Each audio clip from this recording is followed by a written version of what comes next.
Hey guys, ChrisFix here. Today I'm going to show you how to buy a car at a great price with a steep discount because it's broken. Then I'm going to show you how to fix it over the weekend with common hand tools so you could do this yourself. And finally, I'm going to sell it for a healthy profit. And this isn't the first weekend flip I've shown you. My favorite weekend flip that I've done because it only cost me $500 is this non-running 2005 Trailblazer. I ended up diagnosing the problem to be a bad fuel pump, so I dropped the fuel tank and it was out with the old melted fuel tank and in with the new. Well, newish because I got a working tank from the junkyard. And yes, I super cleaned the tank to make it look brand new. Then I took our new tank and installed it back into the car and check it out. All right, man, she started right up, no problem at all. Man, she's running great, no lights on the dash at all. This is exciting. We got ourselves a really nice car here. So with the car running, the next step was to deep clean the inside and also correct that paintwork on the outside, and look at how amazing this came out. So I took a risk on this car for $500 since it wasn't running, and I fixed it all up using common hand tools for under $500 in parts. So for $1,000 all in, the car is now worth a little over $4,000, so the total profit is $3,000. Not bad for a couple days worth of work. And for my most recent flip, I bought this 2013 Prius for dirt cheap because it had a bad hybrid battery. So I showed you guys how to remove the bad hybrid battery from the car, then how to remove the case, remove the old prismatic cells, and package them up to ship them back for a core charge. Then I showed you how to install the new upgraded cylindrical cells, then reinstall the case, torque each bolt to spec, and then reinstall the rebuilt hybrid battery pack into the car. Now the car ran great, but there was a concerning rattling noise, and luckily it was just a broken exhaust hanger. So I showed you guys how to weld this at home, and then coat it with some high temperature paint, and now the car was running and there was no more rattling.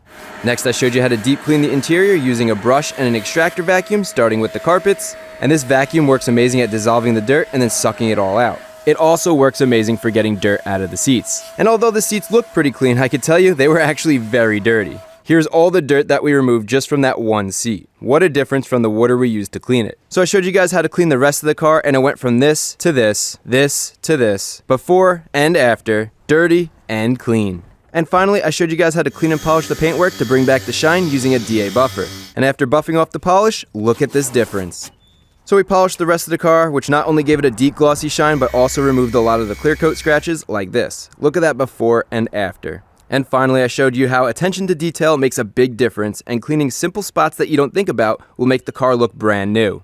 So the car cost us $2,700, and with the battery and other parts we put into it, we spent $2,400, totaling $5,100. Now the car on the low end was worth $8,000, so that gave us a $2,900 profit for a weekend's worth of work. And now I ended up liking this car so much, I didn't sell her, I kept her, and she's been a great, reliable daily driver for the last 3 years and over 30,000 miles. So for our next weekend flip, which I will sell this time, I found this 2009 Toyota Highlander Hybrid for a really good price, and here's why. If we take a look inside the car, the previous owner said they were driving along and all of a sudden there was a chime, and then they found a bunch of lights popping up on the dash warning them something, and then this over here popped up saying check the brake system and check the hybrid system and to pull over immediately because there's a major problem. So they drove to the dealership. The dealership plugged in their scan tool and found the problem that it is a bad hybrid battery and it needed to be replaced, and this cost them $200 to diagnose. So they got a quote to fix the car, and as you could see, it is $9,000 for a new hybrid battery, which is basically how much this car is worth. So instead, I went online and ordered an upgraded battery for half the price. And I've ordered from Electron in the past. They have a shop in Orange County, California that you could get your car fixed at, or you could pick your year, make, and model and have the battery shipped to you. If you need something more budget friendly, you could get a rebuild kit with OEM cells for a little over $2,600, which is what I did in the gray Prius over 7 years ago. And I recently checked in with that owner, and that car is still running great. But for this car, I'm gonna go with a brand new upgraded drop-in battery, which has a 3-year, 45,000 mile warranty. That way I know the next owner is protected, and I'm trying to make this as simple as possible. So for a little over $3,900, we have a brand new, upgraded, ready-to-go hybrid battery that we could put in the car, and that sure beats the $9,000 quote they gave the previous owners from Toyota. So by doing this ourselves, we're gonna save a lot of money, so let's get started. Okay, first things first, let me show you how to find a good deal, and that starts right here on the computer. And this is my secret weapon to finding cars quickly. It's a site called Auto Tempest. So this website searches a bunch of different car for sale websites all in one click, like eBay Motors, Cars.com, TrueCar, as well as a bunch of other sites, so it's a one-stop shop. It even helps you search Craigslist in a large area, not just your local town. That way you don't miss a good deal that might be a little bit further away. And the same thing for Facebook Marketplace. You could search regions, that way you're not missing deals that might be just out of your range. Now the trick to finding a cheap project car is to filter your search with keywords, and here's a list of the keywords I use. If you want, you could screenshot this real quick, that way you have them saved, but keywords like project or won't start or dead battery or needs work are all good search terms that find their way into listings for cars that are projects. So by searching needs work, you can see we have a bunch of listings here with cars that might need work. But not every one of these is going to be a good deal. You need to keep an eye out for the ones that stand out. For example, if we scroll back up real quick, there's this Mercedes SUV for $5,500 that caught my eye. And if we take a look at the description for this listing, they said that the dealer diagnosed that it needs a new fuel pump. So I looked it up and found an OEM fuel pump for $150. They also said that the driver window isn't working, and I found a window motor for $50. So assuming the rest of the car is good, even if we paid full asking price, you're going to have an amazing deal because the car is worth at least $8,000 all fixed up. So deals like this exist, but it takes patience to find. Another good listing I found is the car I ended up buying, the Toyota Highlander Hybrid. So for this listing, you could see he was asking $4,000 or best offer, and there's no accidents. It's a one-owner car. And if we take a look at the description, the owner says he's selling it because of the bad hybrid battery, and Toyota wants a lot of money to fix it. He has a list of pros and cons, which is helpful. And if we take a look at the pictures, the car looks dirty, but is otherwise in decent shape. There's no major damage visible, and it has nice new tires. Now, if we take a look at the price trends tab, which is a really useful tool, and just search our car's year, make, and model, now we have the list price of tons of cars for the last 5 years. And I want to filter this down to the last 6 months because it's going to be more accurate for us. I also want to filter out the outliers because those could skew the price a bit. Okay, and that looks pretty good. And you can see right here is a similar Highlander Hybrid. It's currently listed for $13,000. And then we have one down here at the bottom listed for $6,000. And our average list price is about $9,100. Remember, this is list price, not sold price. I also compared the Blue Book value, which is $9,200, so we're right in the ballpark. So if I could get this car for $3,000 or less, we could make a healthy profit. So I offered the guy $2,500, he countered at $3,500, and after a little back and forth, we both ended up meeting in the middle at $2,800. And now I'm officially the owner of another broken project car. So thank you, Auto Tempest, for supporting the video and giving us a way to find great deals like this. Now let's go replace the hybrid battery, and here are all the tools and products you're gonna need. Let's get our safety glasses on. And the first thing I wanna say, if you have power tools, it will make this job so much quicker and easier, but as you know, I'm not gonna use them. I'm gonna use common hand tools, so you guys know you could get this job done at home yourself, no problem. We also have a multimeter. We have an OBD2 scan tool. That way we could check the codes on the computer. And then I have a 12-volt battery tester. This is actually very important right now because when I went to pick up this vehicle, it did not start. It needed to get jump started, which means that our battery could be bad, so we need to test it out. So let's remove the cover on the positive terminal and connect the alligator clips to the battery to power it up. So now we want to test the battery. It's a regular flooded battery. We'll use cold cranking amps. This battery has 550 cold cranking amps. Beautiful, and you can see it says we have 100% battery life, which is great. Well, that's a relief because a new 12-volt battery is pricey. That would have definitely cut into our profits, but we're good to go here. Okay, now the next thing to do is grab an OBD2 scan tool like this. This plugs into the computer, and it will check to make sure that the hybrid battery is actually bad, and also we want to make sure there's no other problems with this car. And the OBD2 port to plug this into is located under the driver's side dash. So if we take a look, it is right there.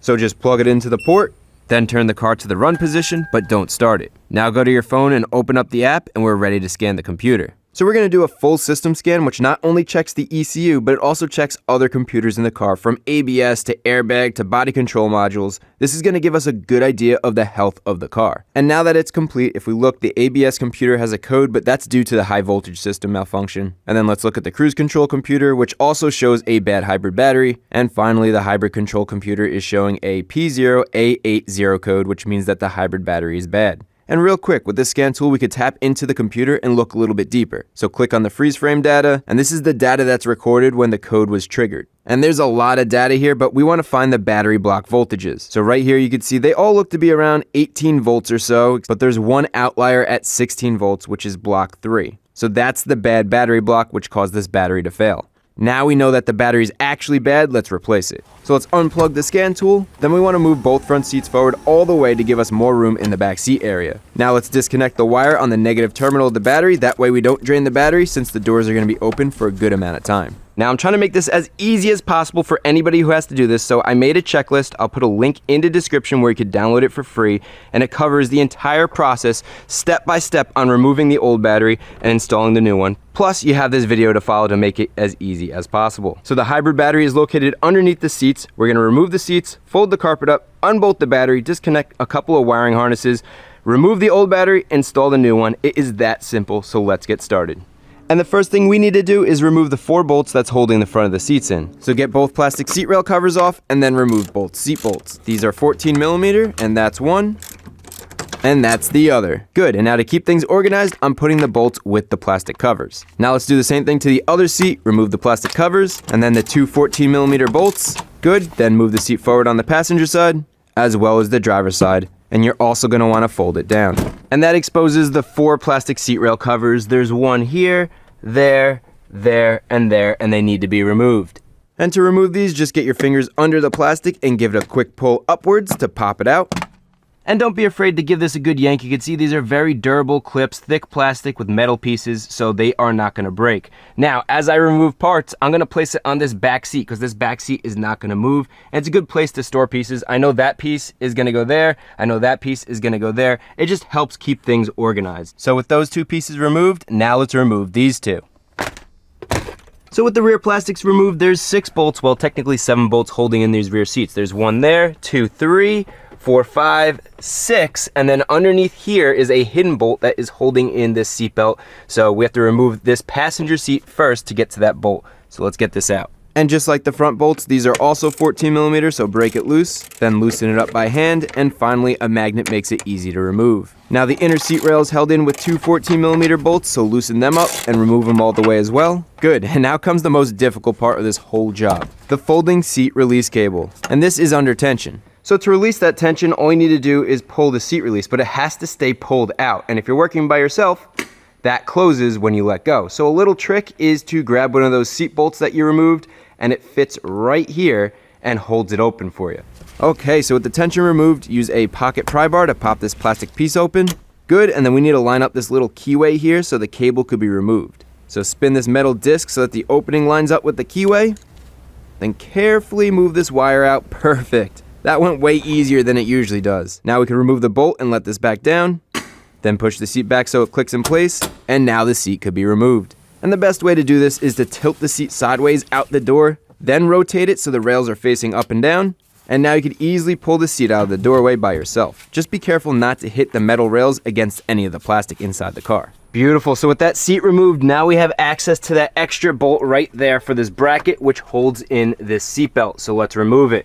So break the 14mm bolt free and then remove it the rest of the way. And now you can remove the mounting plate and set it aside. Okay, only 2 more seat rails to go. So remove the bolt on the outer rail. Good. And then remove the last 2 bolts on the inner rail.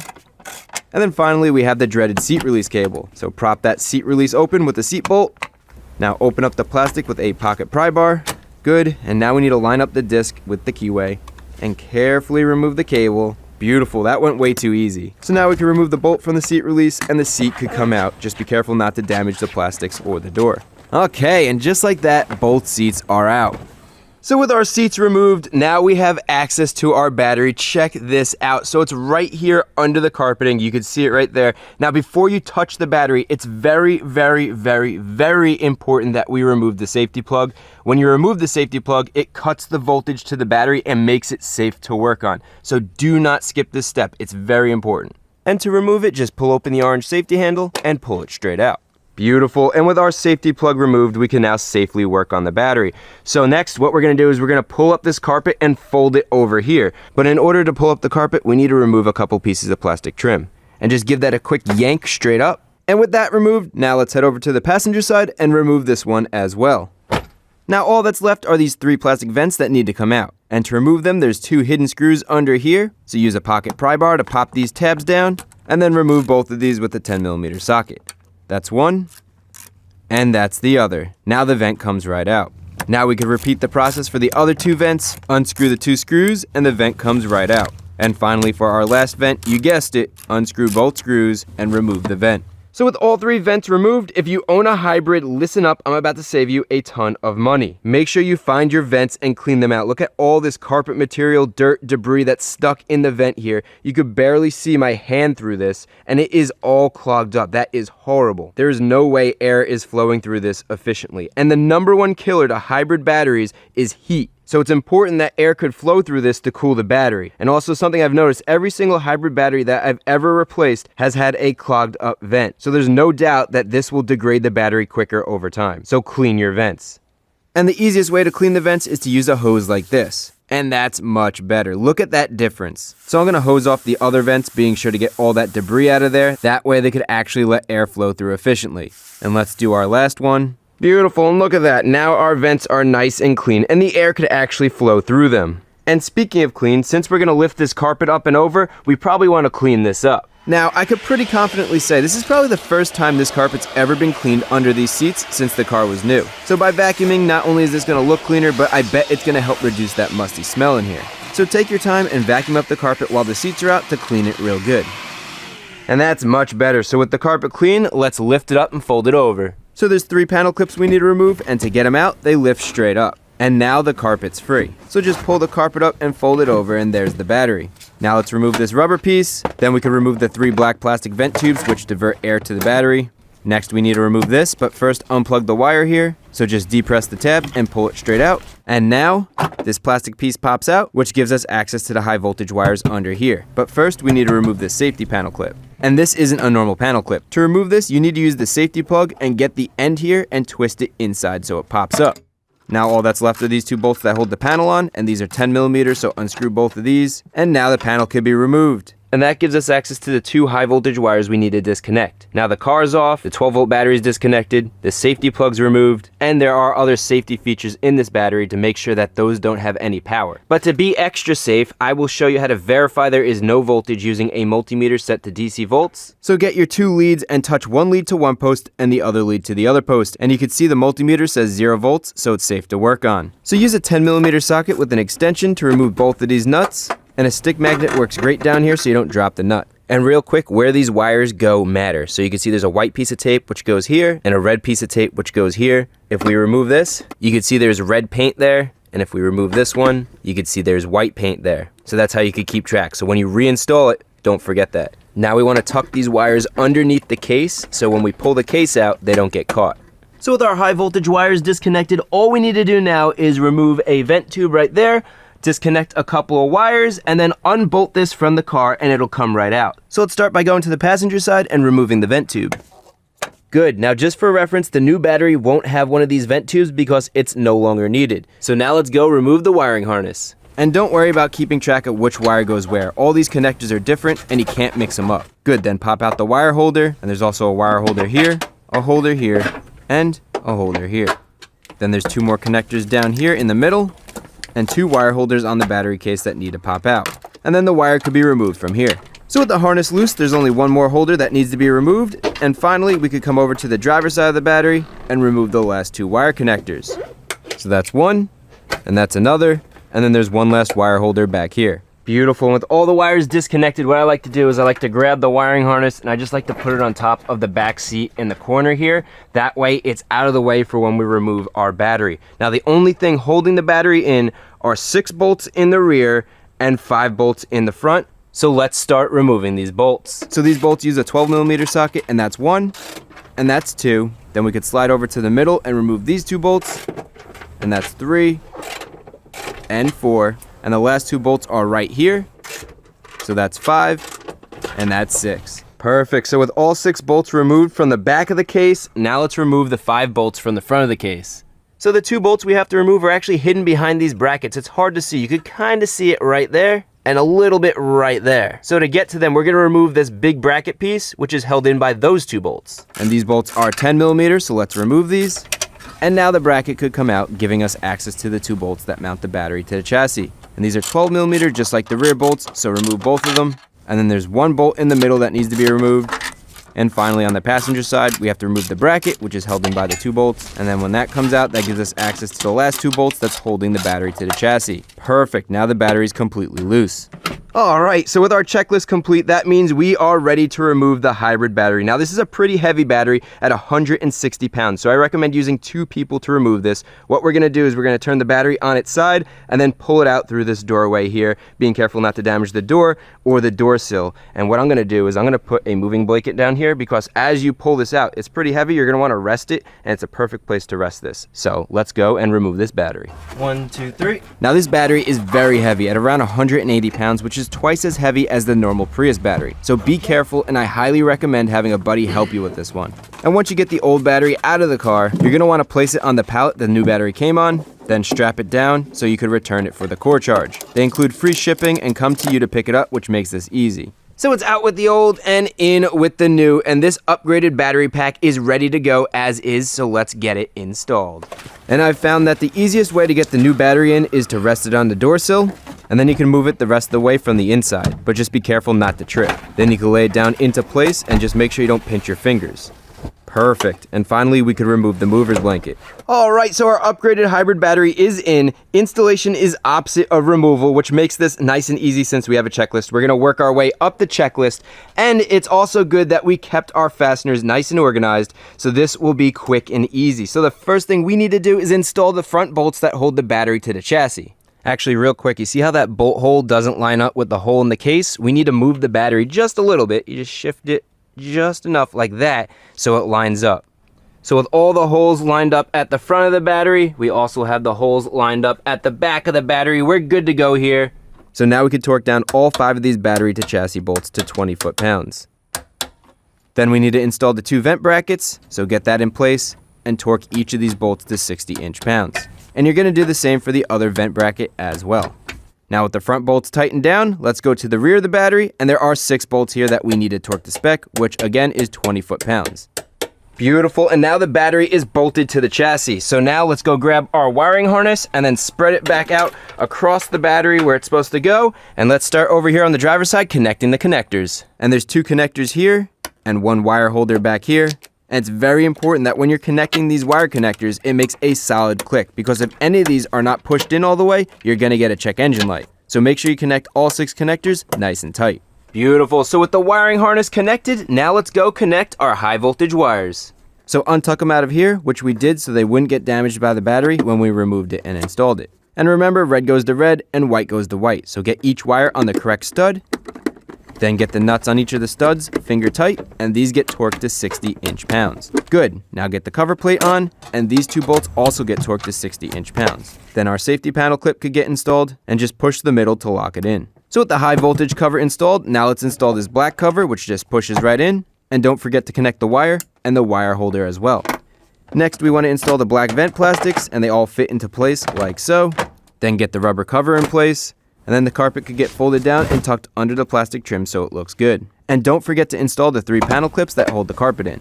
Good, now let's move to the front of the battery pack and install the vents, starting with the middle vent. So tighten the 2 bolts down, then snap the covers closed. Same for the other 2 vents, tighten down the bolts and snap the covers closed. Now with all our vents in, let's go add our safety plug and test out the battery just in case we forgot to connect something or something's not working right. We want to know now rather than when everything's back and installed. So push the plug in all the way, and then turn the latch so it locks in. Good. Now connect the negative terminal on the battery and tighten it down so it's snug. Don't over tighten this. Okay, moment of truth. Let's test her out and see what we got. All right, so our dash doesn't have any check engine lights. If we come over here, you can see our engine is charging up our new hybrid battery. And finally, there are no warning lights on here. So we are good to go. Now let's finish getting the last bits of the interior back together, starting with the door sill trim. Then we want to carefully get the passenger seat in first. And now we could connect the seat fold down cable, which carefully fits into this keyway. Good, and then push the plastic cap back together like that. And don't forget to remove your seat bolt from the latch. Okay, now slide the seat cable onto the metal bracket, then torque the seat bolts on the inner seat rail to 27 foot-pounds, and get that plastic cover back on. Then we can torque the seat bolt on the outer seat rail to 27 foot-pounds, and get that plastic cover on as well. So with our seat rail covers installed, now let's go install the seat belt. So get the bracket in place, and then put the seat belt through this loop on the side of the seat, and torque that bolt to 27 foot-pounds. Now we can get the passenger side seat in, and carefully get this seat fold-down cable into the keyway. Perfect. Now snap this together, and let's mount it to the seat rail. Good, now torque the seat bolts to 27 foot-pounds, get the plastic seat cover in place, remove the seat bolt from the latch, and use that bolt on the outer seat rail and torque it to spec. Good, and finally get that last plastic cover in place. And we are almost done, so the back of the seats are bolted down. Now let's come to the front of the seats and finish bolting them down. So get both bolts in, torque them to 27 foot-pounds, and then get the plastic covers on.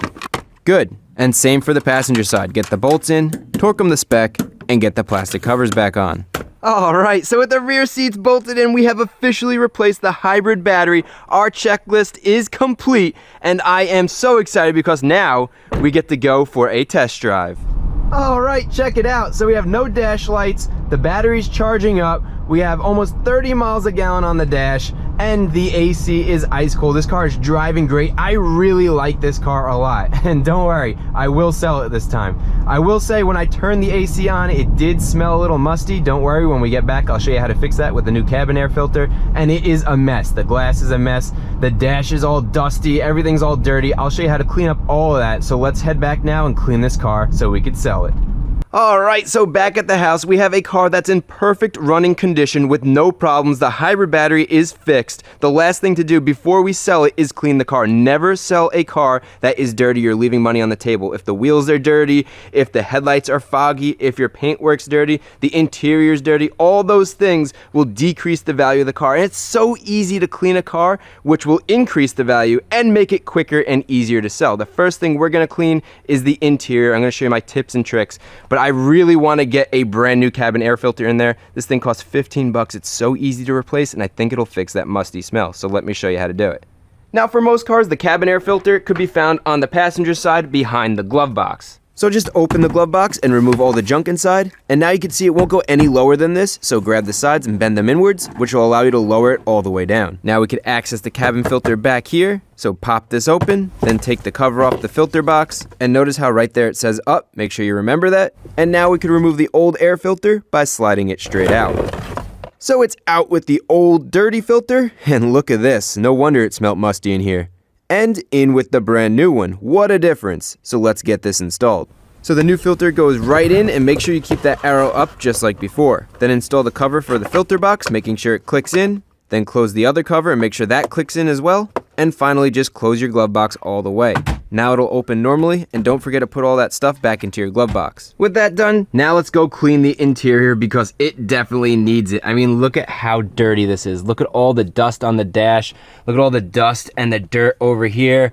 Even the screen is all messy. The center console's disgusting. Look at this down in here. I don't even want to touch that. Inside the buttons, inside the cup holders, over here where there's dials, basically anywhere you're gonna touch, any dials that you're gonna turn, they're all grimy and disgusting. Who wants to buy a car with somebody else's dirt and grime? And to clean this up, all you need is some soapy water and a brush. And what you're going to want to do is spray the soapy water directly into the brush and then simply brush the surface you're trying to clean, making sure you don't miss any spots. Next, grab a microfiber towel and dry the surface completely. And this towel is absorbing all the dirty soapy water and leaving behind a nice clean surface. With that dry, then get another microfiber towel and spray it with some non-greasy interior protectant, and this works great on plastics, vinyl, and rubber. Now you can work that protectant into the dash, and already you can see how amazing this looks. The good thing is this protectant dries completely and it's non-greasy. It actually adds a UV protection layer and makes the dust and dirt wipe off easier. So now you know the process to clean all the plastics in the car. Just brush in the soapy water, then you soak up all that dirty water with a clean towel, and finally you wipe it down with your protectant to make it look brand new. And check out that before and after. And here's another before and after. Next, I've been wanting to clean the shifter the second I bought this car because it's so dirty. And again, it's the same process. And look at that. Here's a before and after. Dirty buttons, clean buttons. Dirty cup holder, clean cup holder. And a lot of people have a hard time cleaning deep cup holders like this, so real quick, just use a brush with some soapy water and brush it until all that gunk down there is loose. And then do the same thing to the other cup holder. Swirl that brush around and get all that dirt loose. And then you can take your microfiber towel and absorb all that dirt up and out of the cup holder.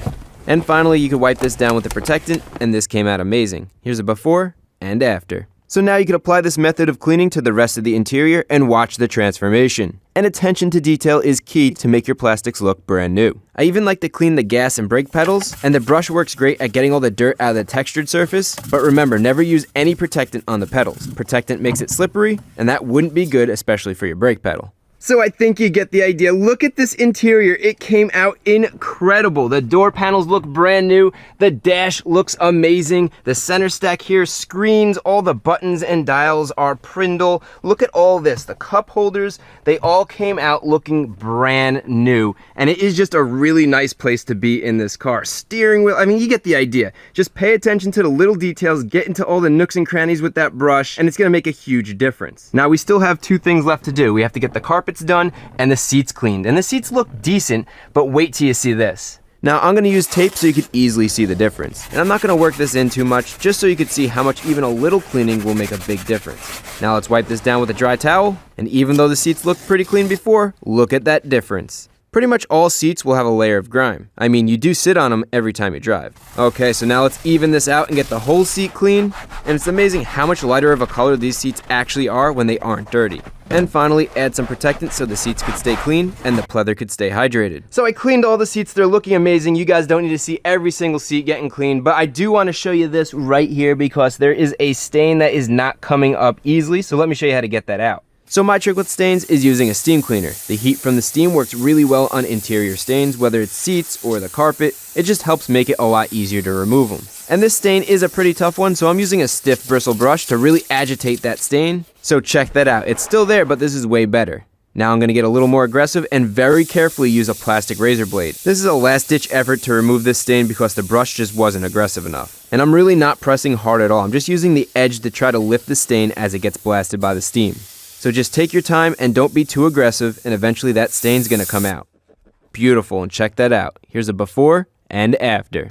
All right, so that looks way better. You can still kind of see a faded area there. Don't worry, over time, that'll blend in just from use. But no matter what, that's way better than what it was. So with all our seats nice and clean, with all our plastics nice and clean, that leaves us one thing, and it catches your eye right away when you open the door, and that's these dirty carpets.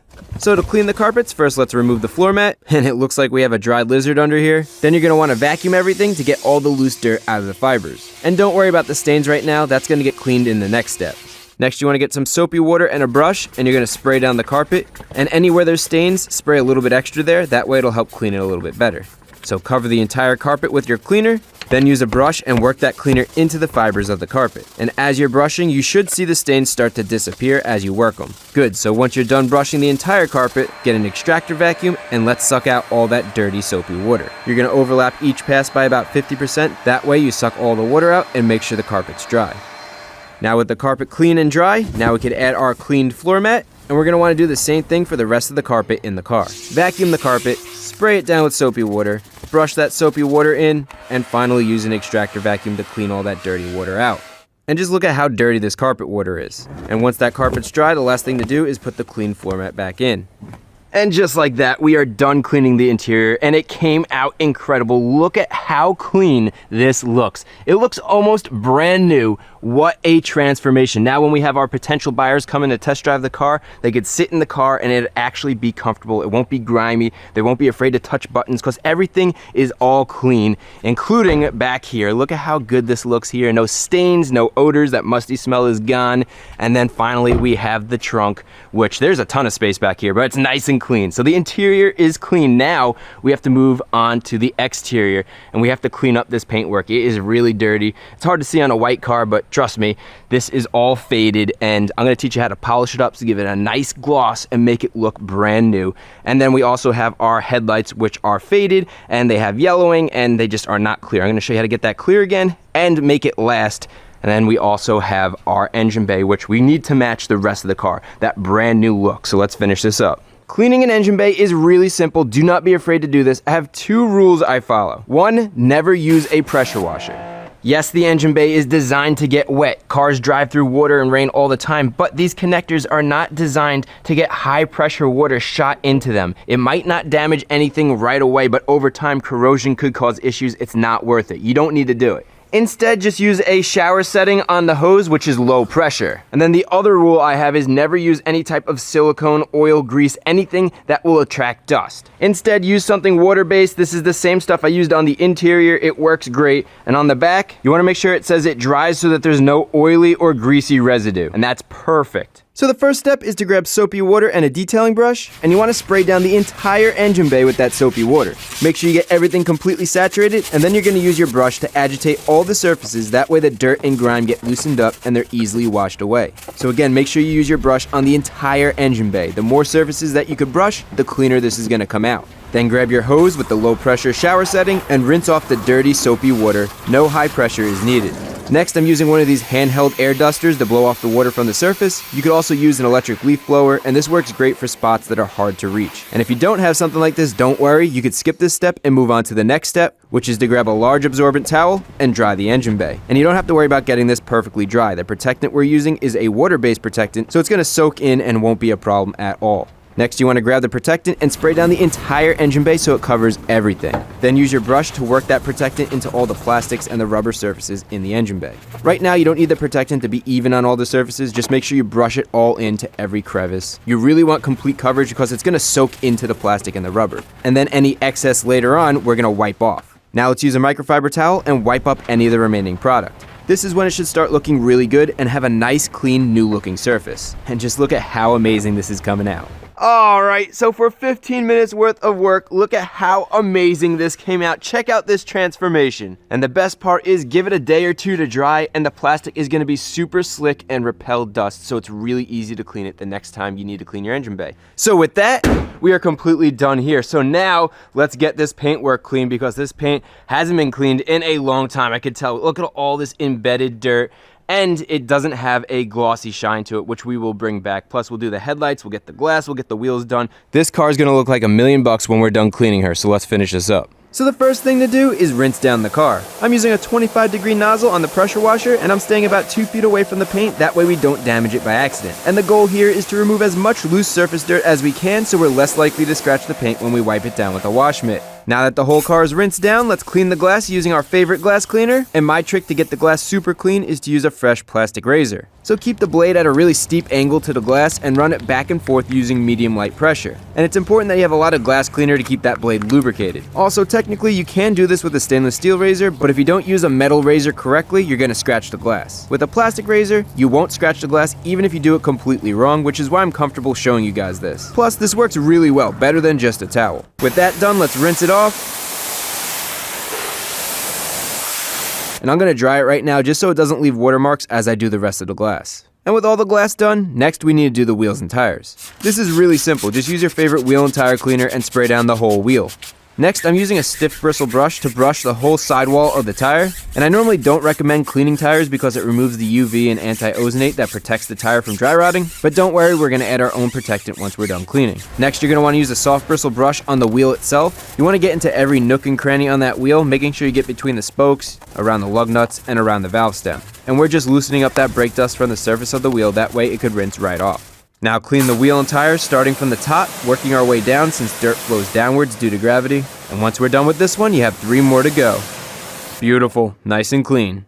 Okay, next use a foam cannon with car soap and spray down the entire car so we could do a hand wash. And for this hand wash, we want to use a microfiber wash mitt which has all these fingers that trap the dirt deep inside of it instead of pushing it on the surface, which could scratch the paint. Now when you're wiping down the paint, make sure you go in a back and forth motion instead of a circular motion, because if you do lightly scratch the paint, straight scratches are a lot harder to see and a lot easier to remove compared to swirls. And with the whole car wiped down, let's rinse off all that dirty soapy water, and just like with the wheels, you want to start at the top and rinse downwards. That way all that dirty water flows downwards off the paint. And a real quick tip, right after you're done cleaning, carefully spray that wash mitt with a pressure washer, and that'll work all the dirt out of the microfiber fingers. You want to do this right away before that dirt dries onto the wash mitt, and this will make sure that your wash mitt stays clean and doesn't scratch the paint on the next car that you're cleaning. Next, grab your extra absorbent drying towel and dry the entire car. And the key is to not press too hard. Let the towel do all the work. And just make sure that you're not only drying the paint, but also the glass and the trim as well, because you don't want any watermarks on these, which is a pain to remove. Now, I like to clean spots that nobody thinks about, like behind the fuel door. So use a detailing spray and then agitate the dirt with a soft bristle brush, getting into every nook and cranny. Then finally wipe away all the dirt with the microfiber towel. And attention to detail like this is what makes all the difference. And another spot people don't clean is under the rear hatch. So again, use detailing spray and then get in there with a microfiber towel and wipe the dirt away. So clean around the entire rear hatch, and this attention to detail is going to set this car apart. Alright, so this is looking great, but we still have to polish and wax the paint. And to do that, I'm using a 2-in-1, so polish and wax all in one. It'll help remove little scratches, and it'll provide a protective layer of wax. And I'm gonna be using this small DA polisher to get the job done. Okay, so get a couple of dots of polish on the foam pad and then dab it onto the paintwork to spread it out. Then you want to start on a low speed to spread it out so you don't sling polish everywhere. Good, with all the polish spread out, now we can speed it up and work our polish into the paint. And it's important that you keep the polisher moving, that way you don't overheat the paint. And as you go back and forth, you want to overlap your passes about 50%, that way you don't miss any spots. Also, you don't need a lot of pressure, let the polisher do all the work. Just keep it flat and smooth. And once you're done, buff off the area with a clean microfiber towel, making sure that you don't leave behind any residue, and check out that shine. So you're going to want to repeat this process one body panel at a time, and I love the transformation. And check this out, keep an eye on the reflection in the paint. Look at how nice this is coming out from a simple polish. And a quick tip, if you have polish on your emblems like this, when you wipe it off, it's not going to remove the polish from the embossed letters and in the crevices. So just use some detailing spray and then get a soft bristle brush into those letters. And again, attention to detail is the name of the game. Look at how good this came out. It might not seem like much, but look at the difference. And with the car polished and waxed, look at how amazing this came out. For a quick 2-in-1 polish with wax in it, the gloss is absolutely incredible. Especially for a white car, this came out way better than I ever expected. Now the paint wasn't horrible to start with, but still, this has a nice deep gloss and it really pops. But the only thing is, these tires are not matching the rest of the car. So we're going to use the same exact protectant we've been using on the interior and on the engine bay, and not only will it protect the tire from dry rotting, but it's going to look really good as well. So with some cardboard on the ground so we don't stain the driveway, spray protectant into the brush, and then just brush that into the sidewall of the tire. And using a brush allows you to get into all the texture and letters on the sidewall, that way it could soak in everywhere and look even. Now do all the other tires. And holy smokes, look at how amazing this car came out. It looks absolutely incredible. The last thing to do to finish this up so we could put it up for sale is to restore these foggy headlights because they're yellowed, they're faded, and they don't look good. So all you need to do is grab your favorite headlight restoration kit. It doesn't matter the brand, just make sure it has a clear coat in it so it lasts more than a couple of months. These kits are great because it comes with everything you need. Well, everything except the soapy water. So grab the tape, and we're going to tape around the edge of the headlight so the paint doesn't get scratched. And a little tip, if you pop the hood, now you don't need to tape that section at the top. Okay, now just tape the paintwork where it meets the headlight, and I try to slide the tape in the gap between the headlight and the body panel like that. And this is not sticking because this car is polished and waxed. Okay, well do the best you can, tape around the entire headlight, and then we can start sanding. Now we have two sandpapers. We have the 1000 grit and then we have the 3000 grit. The 1000 grit is more aggressive. The 3000 grit is finer and more like a polish. So we're going to start with the 1000 grit. And they give you a nice Velcro pad to put the sanding disc on. Make sure it's centered just like that. Looks good. And now we could sand this. So grab your soapy water and spray down the sandpaper. Also spray down the entire headlight because we want a wet sand. And you're going to want to sand in a back and forth motion, not circles. So go back and forth with a medium to heavy pressure. That way we could sand away that oxidized yellow surface layer. And if you're wondering, the soap in the water helps give you a smoother finish and prevents the sandpaper from clogging up. Okay, so now let's wipe down the lens to remove all the dirty water. And check out all the yellow we removed. That's exactly what you want to see. Okay, so let's remove the 1000 grit sandpaper, and now we're using 3000 grit, which will give us a smooth finish. So spray the lens down with some soapy water, and spray the sandpaper as well. And again, sand in a back and forth motion, not in circles, and this time use a medium to medium light pressure. You don't want to press as hard because you don't want that sandpaper digging in. We want a smooth finish. Also, make sure you don't just sand side to side. You want to go up and down as well. Okay, so let's wipe this clean and check it out. This is looking really good and we're not even done yet. Okay, so now we can remove the tape because we're done sanding. And a little trick before you put the clear coat on, use some alcohol on a towel and wipe the lens down, and this will show you exactly what it's going to look like when that clear coat goes on. That way you can see if you missed any spots. And in this case, we're good to go. And don't worry, the lens is going to fade back once that alcohol evaporates. That's completely fine. Now we want to grab our clear coat wipe, and we're going to start from the top using a medium pressure and wipe horizontally across the lens. You want to overlap each wipe by about 50%, that way you get complete coverage. And this is a self-leveling clear coat, so it goes on pretty decent, but it'll smooth out as it dries. Beautiful, and check it out, that came out absolutely incredible. Here's a before and after. Now we just need to let this dry for 1 hour. As we're doing that, let's do the other headlight. And this one's even worse. That's much better. Now with the headlights looking amazing, let's do one last thing to hopefully make this car easier to sell. And that is to install a dash camera. This small 4K dash camera was on sale for $100. And there's so many situations where you wish you had a good 4K dash camera, especially with all the bad drivers out there. And this is really quick and easy to install. It was inexpensive enough, and I'm hoping this gives us a little bit of an edge to make it a little bit easier to sell a car, because a lot of people want dash cameras these days. Okay, so you guys have seen me do this before. We want to hide the camera behind the rearview mirror so it's out of sight. And now we can remove the protective backing from the double-sided tape and then push it into place so it sticks. Good, and now let's also take off that protective screen cover. Next, we want to install the charging cable, which goes right into the cigarette lighter. Then we want to pop out the plastic trim with the trim removal tool. That way we could fish the wires behind and out of sight. So peel this back. Then we're going to remove the glove box, and this is the same exact process as before when we replaced the cabin air filter. Now we can fish the wires back behind all this. That way you can't see them. So pull the wires all the way through, just like that. And if this was my car, I'd make a little hole in the plastic trim around here for the wire to fit in, but I don't want to do anything permanent just in case the next owner wants to remove this. So just push this trim back in place nice and tight, and that looks pretty good. Now let's take the wire and run it to the side where the door is over here, and pull that all the way through. Then we can put the glove box back in. And now with the wire off to the side, we want to run it upwards along the dash so it's out of sight. Then we can put that weather stripping back in, so not only does it hold the wire in place, but it covers it up. Next, we want to run the wire along the bottom of the A-pillar trim. That way we know we're not crossing over any airbags. And use the included tool to tuck the wires into the gap between the dash and the A-pillar trim. Now we're going to run the wire up the A-pillar and tuck it in at the top here. Then we can push the panel back in so it clicks in. And then finally run the wire along the headliner, tucking it in as you make your way to the dash camera. And then at the dash camera, we could plug it in and clean up any excess wire so it looks good.